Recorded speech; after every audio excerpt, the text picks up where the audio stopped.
We've just picked up a huge amount of new information about Ubisoft's new pirate game, Skull and Bones, which was officially announced in 2017. So I'm going to break down everything we know so far about it in a top 10 format for you, so you can decide if it's worth your time and money. But let's first start with, when is this game actually coming out and when can we play it? Well, it does have a release date, and it has been penciled in for November the 8th, which is the day before the recently announced God of War Ragnarok game, which is certainly a very bold strategy from Ubisoft, and let's see if it pays off for them. But the studio behind this long-awaited pirate game is Ubisoft Singapore, and they've been working for over a decade behind the scenes on it, as it has undergone several drastic iterations over the years. So with all that in mind, Ubisoft have decided to make this game purely for next generation consoles, meaning it's only going to be available on the PS5, Xbox Series X and S, and PC. Now, as for game editions, there's two available here, which do vary in cost between platform and your own specific region, but you're going to be looking around $49 all the way up to $99, depending upon which edition you choose. Now, the standard edition comes with the base game and the Highness of the High Seas cosmetic pack if you do decide to pre-order ahead of November the 8th.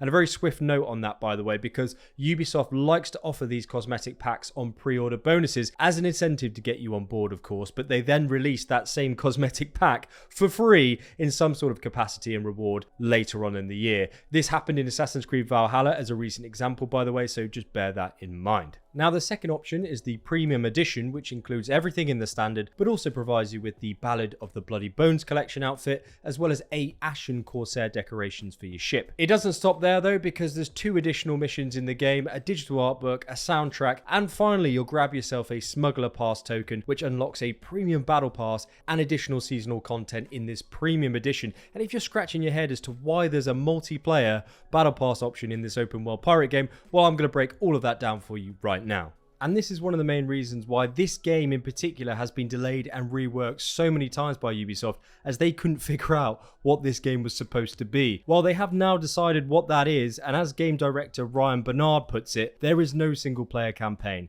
Everything in the game up to a certain point can be played in a solo capacity, but with that said, this is a multiplayer focused game where we want it to be a social and fun experience. So if you were hoping for a single player open world RPG pirate game with improved features from Assassin's Creed Black Flag, I'm afraid you're going to be disappointed, because this game isn't that, which I'm a little bit gutted by if I'm honest, but equally I am remaining open-minded. Now, as there's no main storyline in this game, Ubisoft have said that the core goal of Skull and Bones is to become the ultimate pirate kingpin, where you start with nothing and then journey through the game to craft your own ships, discover treasure, and fight against other players online. In fact, when you start the game, you have a choice of joining a server which is either going to be PvP, which is player versus player, or PvE, which is player versus environment. And if you go on to then choose a PvP world, which includes a maximum of 20 players, then you'll get more rewards for doing so, as there's a higher risk of you getting blown out of the water by other players on a regular basis. But if that doesn't sound like your type of thing, there's no penalty to switch back and forth from these servers, by the way,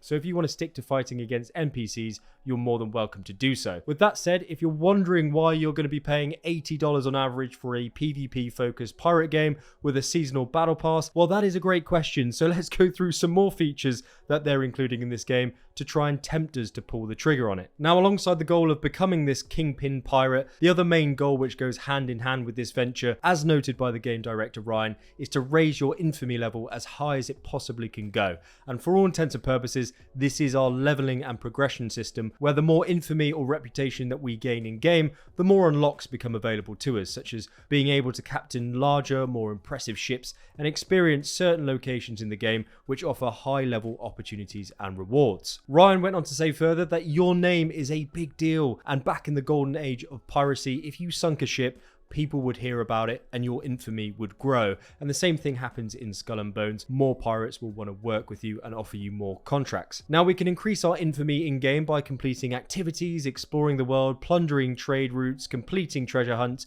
and taking part in dynamic events which we're told are largely protected convoys. Now, I'm also going to walk you through future content in this video, but just so you know, whilst we're talking about infamy, Ryan did say that your infamy level is currently uncapped during launch, but it will work in conjunction with future endgame content, which I interpret as infamy level caps on certain stuff in the future. Now let's talk about exploration and map size, because Ubisoft have said that they wanted to completely reimagine what pirates were really like in this time period, which is why they've decided to take a darker, more grittier approach comparatively to similar games in this niche, such as Sea of Thieves, drawing inspiration from the Indian Ocean during the golden age of piracy, which was based in the 1700s. This game is said to stretch from the east coast of Africa across the Indian Ocean to the East Indies, and because of that, this is the largest Ubisoft game ever in terms of world design. It's bigger than Far Cry 6 and Assassin's Creed Valhalla, and for context, both of those games were pretty big, by the way, coming in at approximately 85 to 95 square kilometers in size. Now, Skull and Bones blows that completely out of the water, and excuse the terrible pun,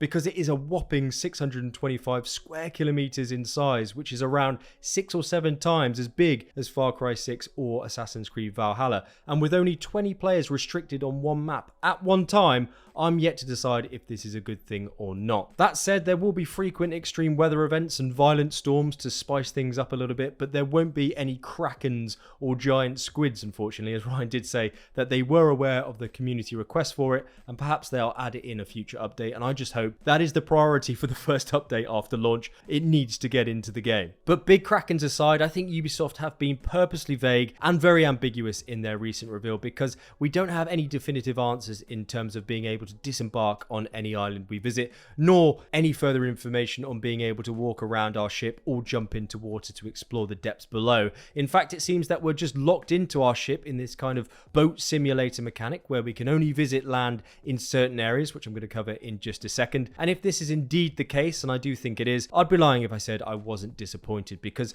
previous pirate games which were released as far back in 2003, such as the Sea of Dogs and Pirates of the Caribbean franchises on PC, did allow you to do this, and because of that, offered players a larger sense of gameplay freedom comparatively to this 2022 next-gen pirate game, regardless of how big the map is. But that is just my opinion. I'm going to remain open-minded. I hope that we are going to be able to do those things, but we're just going to have to wait and see. And by the way, if you have found this video informative so far, please do leave a very swift like down below. It genuinely really helps me out, so thank you very much. So with such a large map and no main storyline threading through it, what do you actually go ahead and fill it all with? Well, Ubisoft have stated that the Indian Ocean is full of opportunities and they want all activities to be purely pirate orientated. There's going to be plenty of work contracts to complete, such as bringing dangerous contraband from point A to point B, bounty hunter contracts against other kingpin pirates, or we can plunder several different settlements to get specific items that are then required to craft a specific ship. But more on that in just a moment, because we are also going to be able to complete treasure hunts, but the caveat being that they can only happen or occur at specific pirate dens or outposts, which do seem to be the only land-based areas which we're able to visit. I draw similarities here to the base camps in Far Cry 6 or The Division, where you'll meet NPCs, other players, take on contracts, craft new items,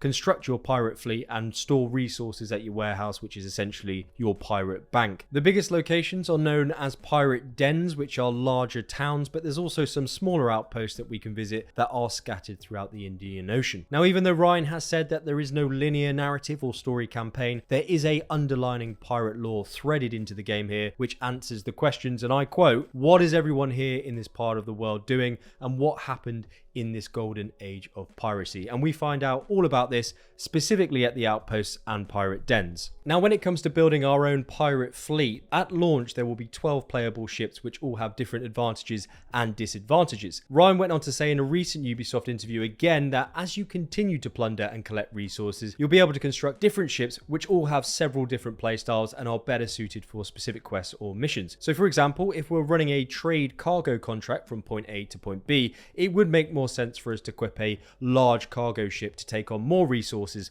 for a bigger payday. As for combat though, there is a wider range of weapons that we can equip on our ship, from flamethrowers to gigantic ballistic missiles, rocket launchers, and even mortars. And the same thing goes for the different armor types as well, which all have a variety of different strengths and weaknesses against different projectiles. So the idea here is to set up our ship in a way that we enjoy to play the most. So if you want a super fast ship which is loaded with rocket launchers, then you can most most certainly have that. However, when you are in combat and you are performing well, you will have an option to board the enemy ship, which is called crew attacks, and once that is then triggered, we'll jump into a cutscene that will then finish the battle and allow you to loot everything off the ship. Contrastingly, if you then destroyed an enemy at distance, a certain percentage of the loot on board would be lost to sea, and I wish we could manually board our enemy ourselves and then go ahead and fight with our sword and flintlock pistol just like in Assassin's Creed Black Flag, but alas, it doesn't seem to be an option here, and I really do hope that changes in the future. Now, apart from other players, if you do decide to join a PvP server, what other enemies will we be up against? Well,